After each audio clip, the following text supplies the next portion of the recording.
Je suis Norbert Crozier, j'ai 39 ans, j'habite à Saint-Étienne et je travaille pour le compte de la communauté d'agglomération pour laquelle je suis chargé de mission culture à la direction des grands équipements. Et j'ai en charge en particulier la coordination et le projet de terminaison de l'église et le programme de réhabilitation du site et du patrimoine de Corbusier pour le compte de Saint-Étienne Métropole.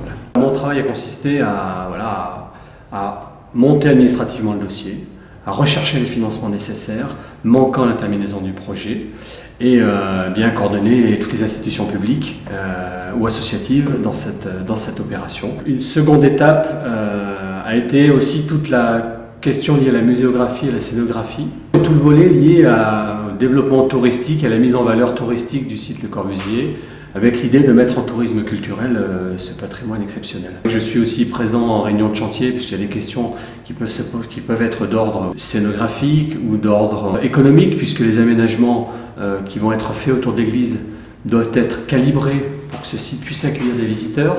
J'étais un petit peu la pierre angulaire ou l'interface entre la communauté d'agglomération et la ville de Firminy et les acteurs institutionnels. Ce rôle de coordonnateur général, on va dire, qui est le mien encore aujourd'hui et depuis 2001. C'était quand même un chantier classé monument historique, donc il y a eu tout le débat avec les monuments historiques et les affaires culturelles au ministère de la Culture sur faut-il ou ne faut-il pas terminer un ouvrage en l'état. Donc c'est vrai que déjà, en préalable, il y a eu aussi des discussions aussi avec la Fondation Le Corbusier, où il a fallu aussi travailler avec eux sur l'authenticité. Alors là, j'ai envie de dire, c'est plus le rôle des architectes qui ont pu proposer des documents techniques, des plans qui ont permis à la Fondation, du coup, à terme, de reconnaître cet édifice comme une œuvre de Le Corbusier. L'église ne sera pas consacrée.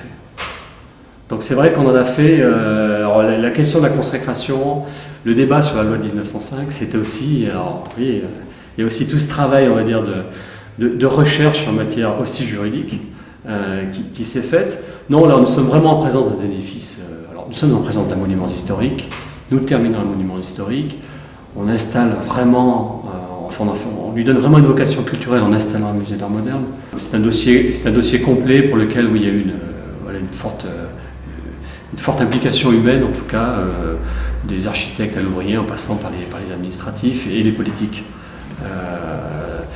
Et voilà, parce que du coup, on a pu constater très rapidement un consensus général dans cette opération.